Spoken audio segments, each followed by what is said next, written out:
Bismillahirrahmanirrahim. Assalamualaikum warahmatullahi wabarakatuh. Alhamdulillah ala ni'matillah. Assalatu wassalamu ala rasulillah. La haula wa la quwata illa billah. Teman-teman yang insyaallah dirahmati Allah, kita lanjutkan pembahasan kita, yakni di hadis nomor 3, di hadis Arba'in An-Nawawi, yang kali ini di dalam syarahnya, yakni di kitab Al-Wafi. Imam An-Nawawi dalam menyusun kitab Arba'in An-Nawawi ini, beliau pilihkan dari hadis-hadis yang kesahihannya tidak diragukan lagi, sebab mayoritas hadis yang beliau kumpulkan dalam kitab ini berasal dari Sahihain, kitab Sahihain, yakni Sahih Al-Bukhari dan Sahih Muslim.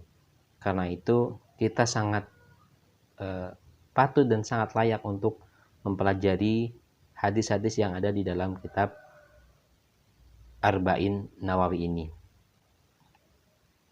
Selanjutnya kita lanjutkan pembacaan hadis nomor 3. Dalam kitab Al-Wafi ini, syarah hadis Arba'in Nawawi diberi judul Rukun Islam dan Penopangnya yang Agung. Bismillahirrahmanirrahim. An Abi Abdurrahman Abdullah ibn Umar ibn Khattab radhiyallahu anhuma qala Sami'tu Rasulullah sallallahu alaihi wasallam yaqulu buniyal Islam ala khamsin syahadati an la ilaha illallah wa anna Muhammadar Rasulullah wa iqamis shalah wa ita'iz zakah wa hajjil bait wa saumi Ramadan. Rawahul Bukhari wa Muslim. Dari Abu Abdurrahman Abdullah bin Umar bin Khattab radhiyallahu anhuma, dia berkata, aku mendengar Rasulullah sallallahu alaihi wasallam bersabda, Islam dibangun di atas 5 perkara. Bersaksi bahwa tiada Tuhan yang berhak disembah selain Allah dan Muhammad adalah Rasul utusannya. Mendirikan sholat, menunaikan zakat, berhaji, dan puasa Ramadan. Hadis riwayat Al-Bukhari dan Muslim. Kedudukan hadis. Hadis tentang rukun Islam merupakan hadis yang sangat tinggi kedudukannya. Merupakan salah satu di antara pilar Islam yang menjadi pokok-pokok hukum. Sebab dengan hadis ini akan diketahui seluruh ajaran agama Islam dan rukun-rukunnya. Dan rukun-rukun ini telah dinyatakan tegas di dalam Al-Quran Al-Karim. Isi dan hikmah hadis. Yang pertama, bangunan Islam. Rasulullah Muhammad sallallahu alaihi wasallam menyerupakan Islam agama yang beliau emban, agama yang mengeluarkan manusia dari kekufuran sehingga dia berhak masuk surga dan dihindarkan dari neraka, dengan suatu fondasi bangunan yang kokoh, berdiri di atas dasar-dasar dan kaidah-kaidah yang teguh. Dijelaskan bahwa kaidah-kaidah kokoh yang berdiri di atasnya terdiri dari yang pertama, bersaksi bahwa tiada Tuhan yang berhak disembah selain Allah dan Muhammad adalah utusan Allah. Bermakna membenarkan keberadaan Allah dan keesaannya, membenarkan kenabian Muhammad sallallahu alaihi wasallam serta risalahnya. Rukun ini ibarat fondasi bagi rukun-rukun yang lainnya. Nabi sallallahu alaihi wasallam bersabda, umirtu an uqatilan nasa hatta yashhadu an la ilaha illallah wa anna Muhammadar Rasulullah. Aku diutus untuk menyeru manusia hingga dia bersaksi bahwa tiada Tuhan yang berhak disembah selain Allah dan Muhammad adalah utusannya. Nabi SAW juga bersabda, "Man qala la ilaha illallah mukhlisan dakhalal jannah." Barang siapa yang mengucapkan tiada Tuhan selain Allah dengan ikhlas, maka dia masuk surga. Hadis sahih diriwayatkan oleh Al-Bazzar. Yang kedua, mendirikan sholat. Yang dimaksud adalah memelihara sholat dan mengerjakannya tepat pada waktunya. Melaksanakannya secara sempurna berikut syarat-syarat dan rukun-rukunnya. Memenuhi adab-adab dan sunnahnya, sampai semua itu berbuah dalam hati seorang muslim, sehingga dia meninggalkan perbuatan-perbuatan yang keji dan mungkar. Allah Subhanahu wa ta'ala berfirman dalam surah Al-Ankabut ayat ke-45, dan dirikanlah sholat. Sesungguhnya sholat itu mencegah dari perbuatan-perbuatan keji dan mungkar. Sholat merupakan syiar seorang muslim dan tanda seorang mukmin. Nabi Shallallahu Alaihi Wasallam bersabda, "Bainar rajuli wa bainas syirki wal kufri tarkus shalah." Pembeda antara seorang muslim dengan seorang musyrik dan kafir adalah meninggalkan sholat. Hadis riwayat Muslim dan lainnya. Juga dalam sabdanya, sholat merupakan tiang agama.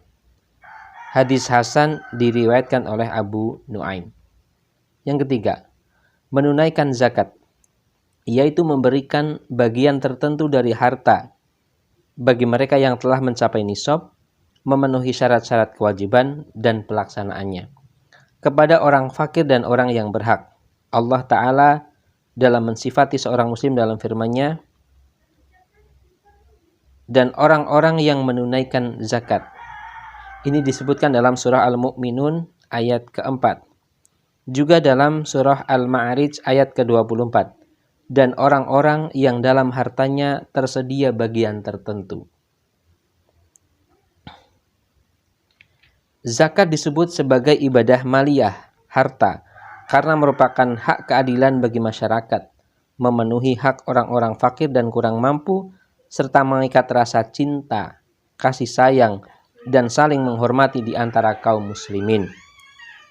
Yang keempat, melaksanakan haji, yaitu pergi ke Masjidil Haram pada bulan-bulan haji, yaitu bulan Syawal, bulan Dzulqa'dah, dan 10 awal dari bulan Dzulhijjah. Mengerjakan semua yang dijelaskan oleh Rasulullah Shallallahu Alaihi Wasallam dalam manasik haji, merupakan ibadah maliyah, harta, dan badaniyah, fisik, karena di dalamnya terdapat banyak manfaat baik individu maupun masyarakat. Di samping itu, ia merupakan syiar-syiar keislaman yang besar, keserasian yang agung lantaran bertemunya kaum muslimin dari segala penjuru dunia. Firman Allah Ta'ala dalam surah Al-Hajj ayat 27 dan 28, dan berserulah kepada manusia untuk mengerjakan haji, niscaya mereka akan datang kepadamu dengan berjalan kaki dan mengendarai unta yang kurus yang datang dari segenap penjuru yang jauh, supaya mereka menyaksikan berbagai manfaat bagi mereka dan supaya mereka menyebut nama Allah pada hari yang telah ditentukan atas rezeki yang Allah telah berikan kepada mereka berupa binatang ternak. Maka makanlah sebagian daripadanya, dan sebagian lagi berikanlah untuk dimakan orang-orang yang sengsara lagi fakir. Oleh karena itu, pahala haji sangat besar sebagaimana sabda Nabi Shallallahu Alaihi Wasallam, tidak ada balasan untuk haji mabrur selain surga. Ibadah haji ini difardukan pada tahun ke-6 Hijriah, sebagaimana firman-Nya dalam surah Ali Imran ayat ke-97, mengerjakan haji adalah kewajiban manusia terhadap Allah, yaitu bagi orang yang sanggup mengadakan perjalanan ke Baitullah. Yang kelima, puasa Ramadan. Puasa ini difardukan pada tahun kedua Hijriyah, sebagaimana Allah Ta'ala berfirman dalam surah Al-Baqarah ayat 185. Beberapa hari yang ditentukan itu adalah bulan Ramadan, bulan yang di dalamnya diturunkan permulaan Al-Quran sebagai petunjuk bagi manusia dan penjelasan-penjelasan mengenai petunjuk itu dan pembeda antara yang hak dengan yang batil. Karena itu, barang siapa di antara kamu hadir di negeri tempat tinggalnya di bulan itu, maka hendaklah dia berpuasa pada bulan itu. Puasa merupakan ibadah untuk mensucikan jiwa, mensucikan ruh, dan menyehatkan badan. Barang siapa yang melakukan puasa Ramadan demi melaksanakan perintah Allah dan mengharap keridhaannya semata, maka niscaya semua itu akan menghapus keburukannya dan menjadi sebab dia masuk ke dalam surga.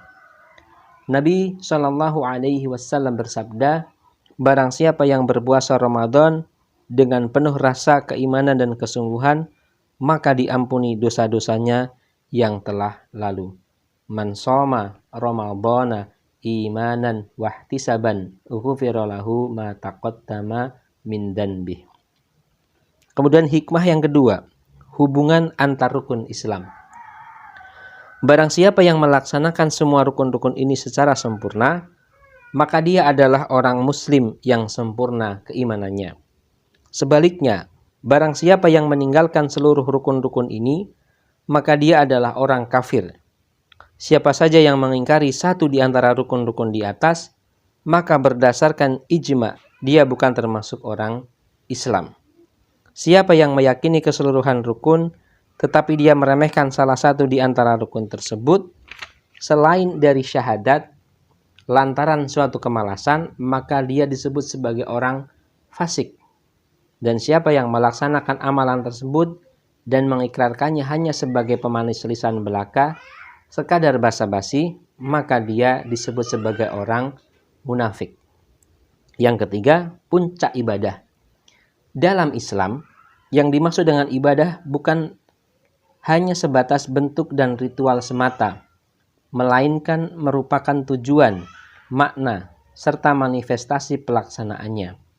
Jadi, sholat menjadi tidak berguna jika sholat tidak mampu mencegah dirinya dari perbuatan-perbuatan yang keji dan mungkar. Begitu pula seorang yang berpuasa, puasanya akan sia-sia jika dia tidak mampu mencegahnya dari perbuatan-perbuatan yang tidak bermanfaat.